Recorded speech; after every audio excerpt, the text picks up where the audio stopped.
Вие знаете молитвата Отче наш, нали? Всички заедно ще я казваме. 3, 4. Отче наш, който си на небесата, да се свети Твоето име, да дойде Твоето царство, да бъде Твоята воля, както на небето, тъй и на земята. Насъщния ни хляб дай ни днес и прости нам дълговете ни, Както и ние прощаваме на длъжниците. И не ни въвеждай в изкушение, но избави ни от лукавия. Защото Твое е царството и силата и славата вовеки. Амин. Браво. Ето потвърждават се думите ми, че учениците на Бреговското училище са едни от най-талантливите, нали, в нашите тук две области, за което, освен похвала към вас, разбира се, похвала и към господин Илиев. Георгиев, извинявам се, към господин Георгиев, за това, че е положил такъв труд неговите ученици да се представят така блестящо. Представям се още веднъж. Отец Антим се казва. Отец, защото духовниците ги наричат още духовни наставници, духовен баща, защото той наставлява, нали, дава насоки. Затова и духовниците ги наричаме Отец преди тяхното име. Нали? Отец Антим. Ето аз съм облечен, виждате, в расо. Това са униформите, които духовниците носят. Както, примерно, доктора. Каква униформа носи? Доктора. Виждали ли сте доктор? Да. С бяла престилка, нали така? Полицая има ли униформа? Да. Той с какво ходи? Полицейската униформа, нали? Синя. Чудесно. По същия начин, ето всички длъжностни лица имат своята униформа.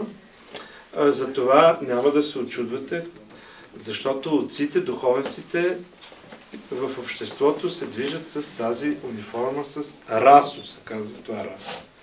Така. Сега. Може ли да ми каже някой коя дата сме днес? Коя дата сме да си запишем? 19 април. Кой?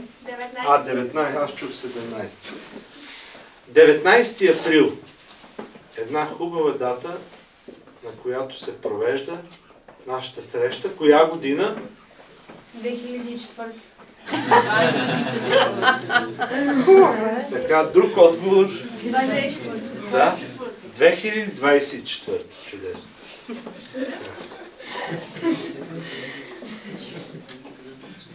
Така. 19 април 2024 година. Ако дадем значение на годината, какво ни подсказва тази година? От какво събитие са минали 2024 години? От какво събитие? От рождението на? По-големите може да се включват също. Точно така. Значи, от раждането на Господ Исус Христос до нашия хубав, прекрасен ден, 19 април, са изминали 2024 години. От Рождество Христово, нали? Така ще го запиша, така съкратено. Рождество Христово. Как още наричаме този период от раждането на Исус Христос насетне? Новата ера. Новата ера, да. Нова ера се нарича точно така. Значи, виждаме, че с раждането на Исус Христос за света настъпва нова ера. Нова ера. Имало ли е преди Исус Христос хора? Света съществувал ли е? Да. Разбира се. Как се нарича този период преди раждането на Исус Христос? Преди Христа. Да. Време преди Христа. Да. Преди Христа. Преди Христа. Значи, този момент, раждането на Исус Христос е един много важен вододел в историята и съществуването на човечеството, защото с раждането на Исус Христос настъпва нова ера за света. Това е ерата на любовта. Дали някой вярва в Христос или не вярва в Него, Христос се е родил преди 2024 години и с Неговото раждане настъпва новата ера и даже и за невярващите хора, тези, които казват не вярвам в Исус Христос, и за тях днес е 19 април 2024 година от раждането на Господ Исус Христос. В Библията как е наречен този период? Нов завет. Точно така, Нов завет. Нов завет. А как в Библията е наречен периода преди раждането на Исус Христос? Стар завет. Стар завет. Стар завет. Така. Защо стана нужда Исус Христос, това е самия Бог, да дойде на земята? Защото за хората, които живееха в този период, беше настъпил духовен мрак. А какво е състоянието на духовния мрак? В духовен мрак човек се намира тогава, когато не вярва в Бога, не общува с Бога, отдалечил се от божествените добродетели, отдалечил се от любовта. И затова именно стана нужда сам Бог да слезе на земята, да покаже на човеците как трябва да живеят, как трябва да вярват, да почитат Бога, как трябва да се обичат помежду си, всеки да обича своя ближен.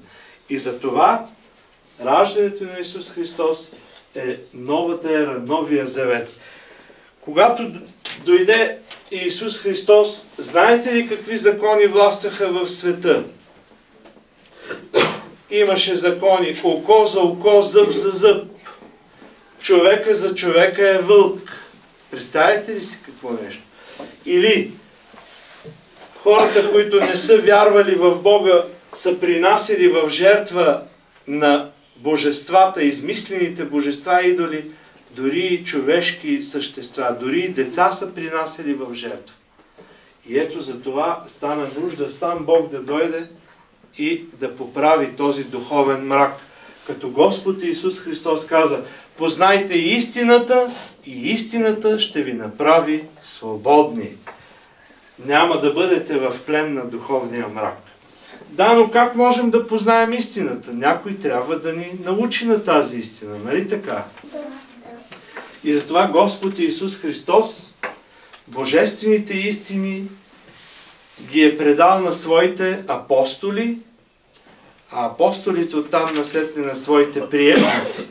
И така стигаме до момента, в който по нашите земи, когато е имало племена и народи, които не са познавали истинския Бог и са воювали помежду си, и са се пленявали едни други, и е имало и тежки робства, тогава за нас истината дойде пренесена от светите братя,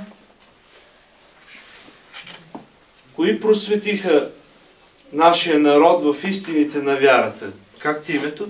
Албена. Албенче, кажи. Братята свети Кирил и Методий. Точно така. Браво на Албена. Ето. Светите братя Кирил и Методий, свети Кирил и Методий, те научиха славянските народи на Божието Слово, на вярата в Господ Исус Христос.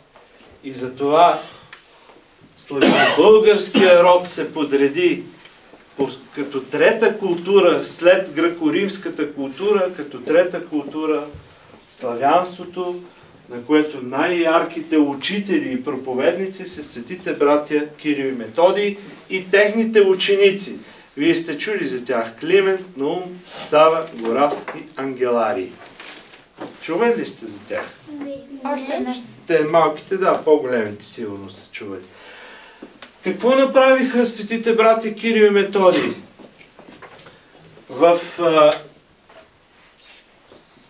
Това ще изтрия вече, нали? В 9 век дълго подготвени с пост и молитва в един манастир. Манастир, вече знаете какво е. Ето, в момента се намираме в манастир. В един такъв подобен манастир, но древен, на планината Олимп в Мала Азия, с пост и молитва в тихите нощи на планина Олимп, те се молеха Бог да ги просветли и чрез Светия Дух да им внуши, да направят за славянските народи какво? Писменост. Писменост. Или азбука. Така. Сега, понеже малките са учили вече азбуката, нали? Да. Коя е първата буква от азбуката? А. Така, ето буквата А. Нали така се пише? Даже аз трябва за тях да я пиша. Така ли беше А? Не. Как беше А? Без тая черта. Без тая черта. Не, другата без. А, без другата. Не, ръкописно как ги пишеха? Така. Средата една черта. Само по средата, да. Така, добре, забравя се вече. А пък светите братя, буквата А. Следващата коя е буква? Б. Добре, ето буквата Б. Така беше. Б. След това В. Ето ви буквата В. След това има ли някой, който е със следващата буква? Се казва. Нямаме такъв. Г. И след Г? Д. Д буквичката. Е. Айде до Е. Тук толкова място има. Тя е така се пише, нали? А светите братя, те са написали глаголицата, но написаната от тях глаголица след това се трансформира в кирилица, която звучи така. А буквата се е наричала Ас. Б буквата се е наричала Буки. Нали? В буквата се е наричала Веди. Сега давате ли си сметка откъде идва названието на нашата система от букви? Аз, бука. Аз, буки, Веди. Буквата Г се е наричала глагол. Това ще ги чуете. Това е важно и за по-големите, между другото. Те по литература ще учат този период. Глагол. Буквата Д. Учили са те по-големите? Учили се, разбира. Как се е казвала в кирилицата? Буквата Д. Добро. Добро. Добро. И стигаме, да. Буквата е била Ест. Аз, буки, веди, глагол, добро, ест, живете, зело, земля, иже, и, како, люди, мислете, наш, он, покой, рци, слово, твърдо, ук, ферд, херт и така нататък. Това са били наименованията на буквите от кирилицата, с които последствие учениците на светите братя Кирил и Методий, свети Климент, започват просвещението на българските земи, бидейки поканени от свети равноапостолен цар Борис, покръстител на българския народ. И затова вие трябва да се гордеете, че учите в училището на светите братя Кирил и Методий, които полагат здравата основа, фундамент на българското просвещение. В вековете на робството също това ще го учите, че българския език, българската писменост, българската книжовност се е запазила къде? В църквите и манастирите. Аз трябваше да донеса една богослужебна книга, да видят как изглежда. Ние видяхме в музея. Видяхте, да, в музея сте видяли. Така, сега на дъската ще застане обичани от всички нас професор Венелин Терзиев да поеме щафета. Добър ден още веднъж.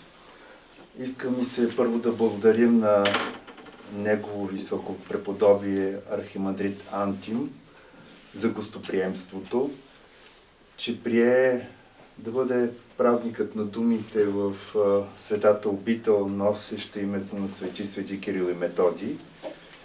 И не само това, да покаже, че запазването на българското слово, българската църква има особено важно значение.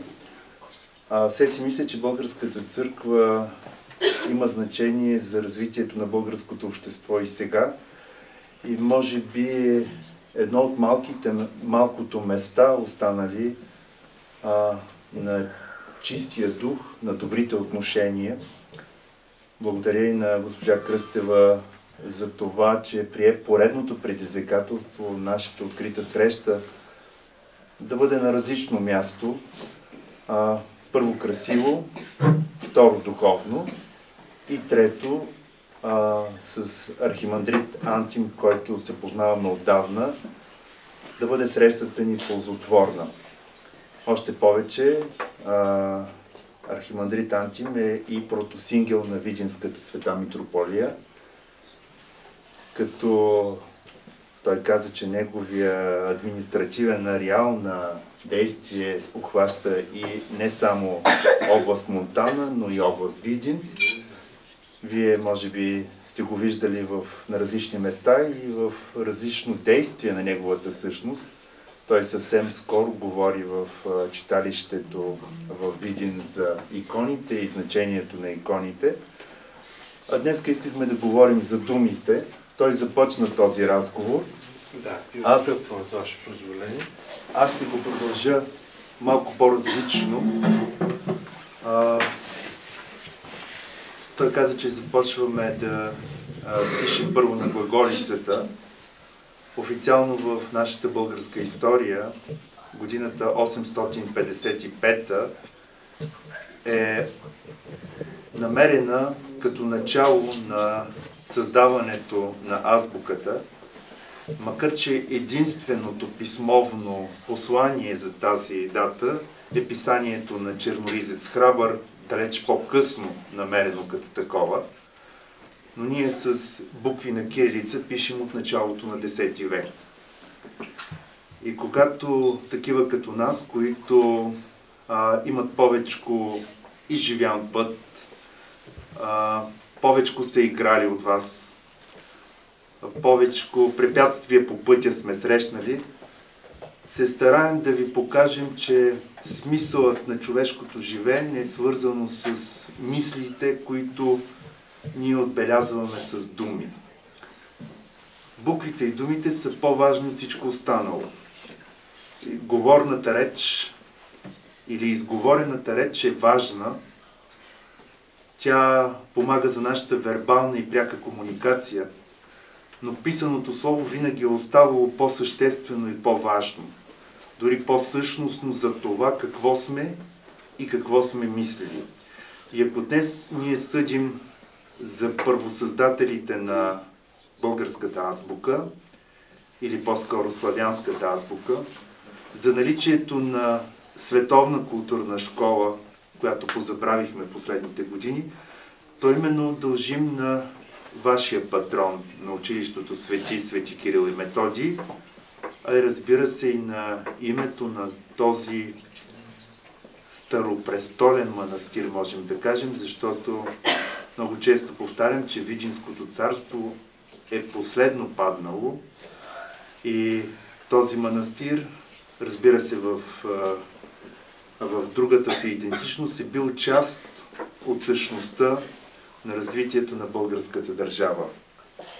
Надявам се, че този малко по-специфичен урок ще ви бъде по-интересен. Аз малко ще говоря за думите. За думите ще говори един писател, който умее да ги нарежда по особен ред.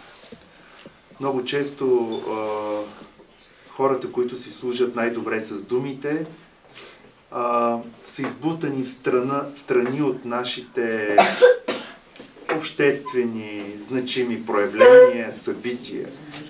Те говорят и казват неща, които другите не могат да кажат. Думи, които стигат и оцеляват във времето. Преди години срещнах писаното слово на писателя, с който ще ви запозная след малко, който пише интересна,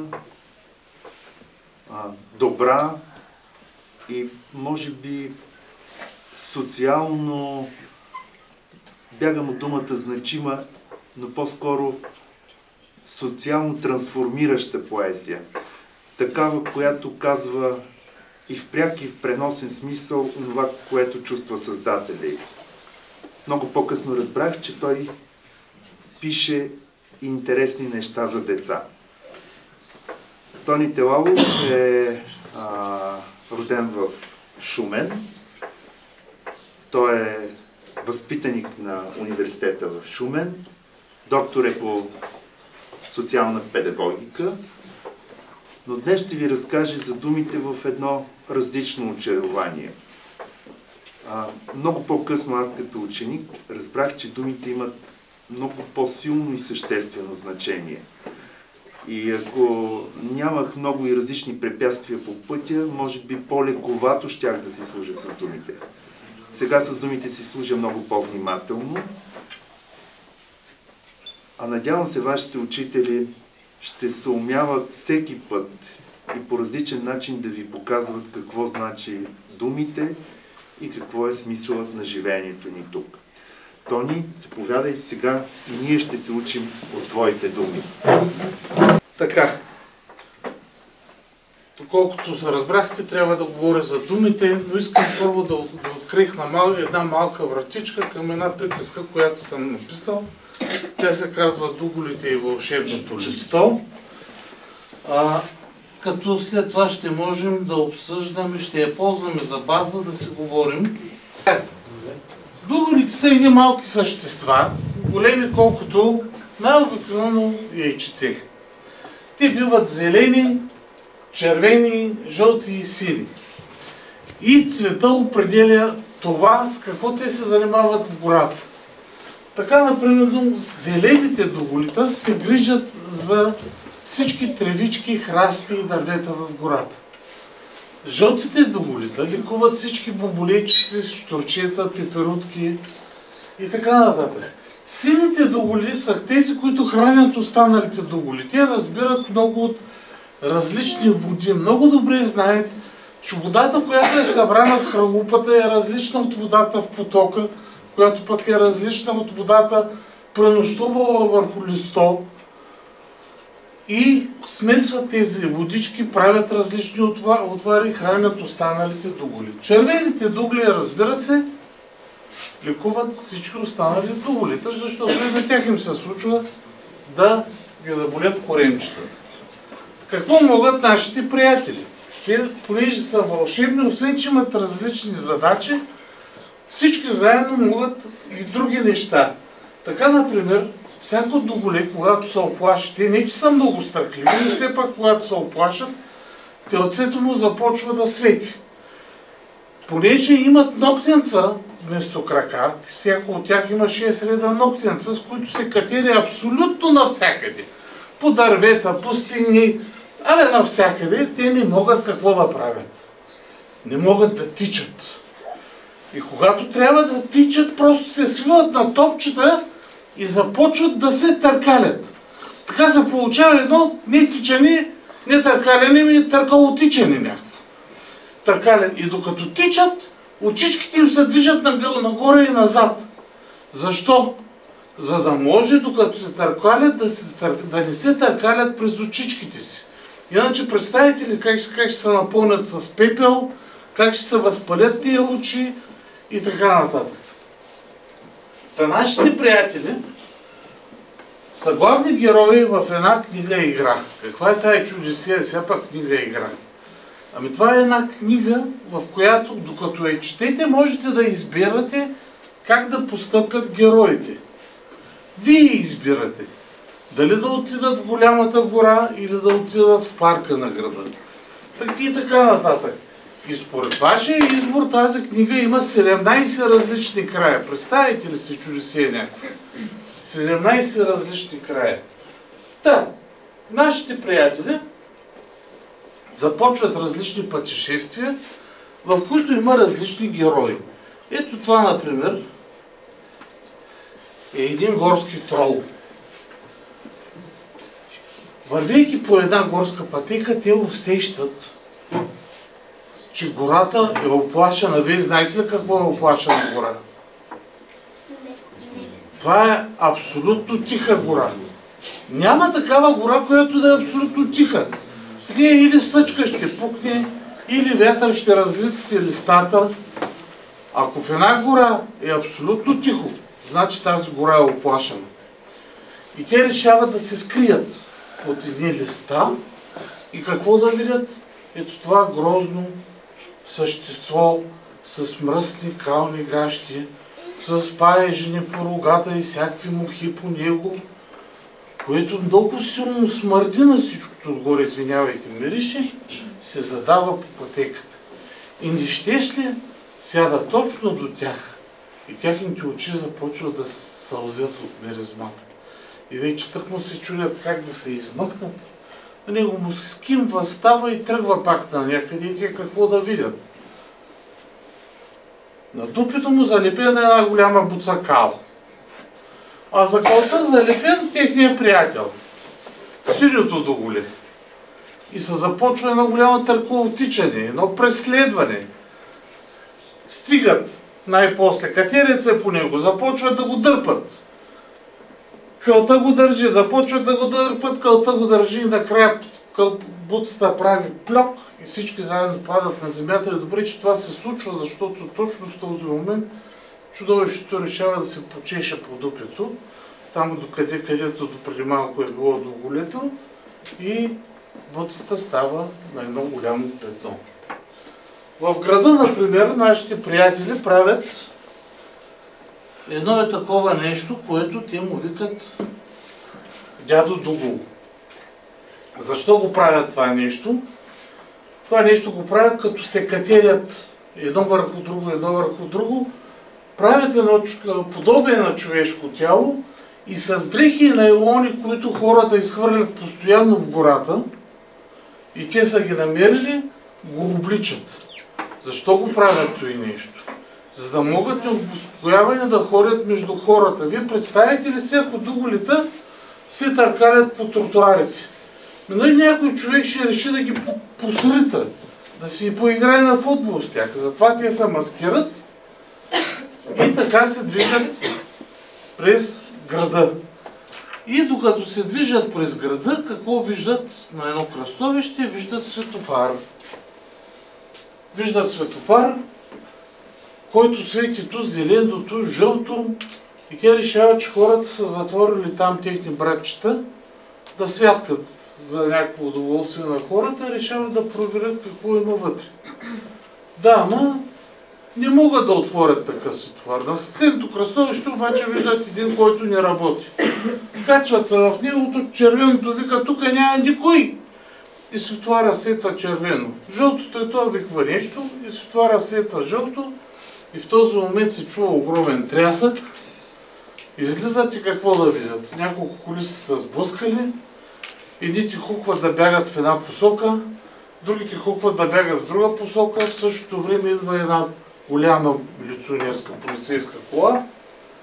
И като виждат този дядо Дугул, целия светещ, ето този, и полицейската кола хуква да бяга. Въобще голямо търковотичане.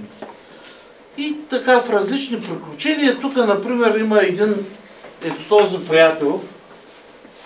Какво направи? Да, този приятел, това е осата Дарбази. Тя е необикновена оса, защото е оса художник. Какво прави осата Дарбази? Ами съвсем нахално рисува по телата на други животни в гората, без тяхно разрешение. И те и се карат, пък тя им се сърди, че не разбират изкуството. Има, примерно, един, ето това, например, е багера Геннадий. Той е необикновен багер, не само защото се казва Геннадий, но защото е багер-поет. Ви представите ли си багер пък поет? Такова мрачно нещо, което цял ден седи край една река да копае пясък, вечер, когато остане сам, съчинява стихове. И доголите стават неговите първи почитатели. Милички, тези стикери се печелят в края на всяка глава. Когато спечелите стикера, вие може да го залепите върху това дугълско дърво. Така като прочетете до края книжката, залепите всички стикери, всеки от вас ще има собствено дугълско дърво, което ще бъде уникално, защото си го е правил той и си ги е залепвал стикерите, където той е преценил за добре. И в крайна сметка ви остава един разкожен спомен, заедно с книгата, а ако ваши близки ви помогнат, даже може да го окачите някъде в стаята си. Това дърво залепено с стикерите. Всичко това, като илюстрации, като картинки, е дело ето на тази дама, която се казва Мая Бочева, един от най-прекрасните илюстратори в страната. А това над нея е Никола Райков, моят съавтор и продуцент и издател на тази книжка. Тук на Тони Тилов няма снимка, защото съм пред вас. Не е нужно. Аз имам едно предложение. Къде е господин Георгиев? Тук е. Следващия път, като отидем в училището в Брегово, вече да сте налепили всички стикери както трябва, ако може. Добре, приемам предизвикателството. Ще слушате ли господин Георгиев? Да. А имате ли друг шанс? Мисля, че не. Никак. Я ми кажете, ние се видяхме преди да започнете училище и преди да го познавате. Кажете ми, като мина една учебна година, станахте ли приятели с господин Георгиев? Да. Той често ли ви се кара? Не. Не е вярно. Значи е добър учител. По сценария. А научихте ли се да пишете буквите добре?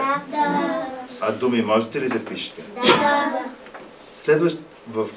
Преди да излезете във ваканция, ще дойде да видим дали сте налепили всички стикери до дугалите и до дървото. Ще стане ли? Да. Става ли? Да. Договорихме ли се? Да.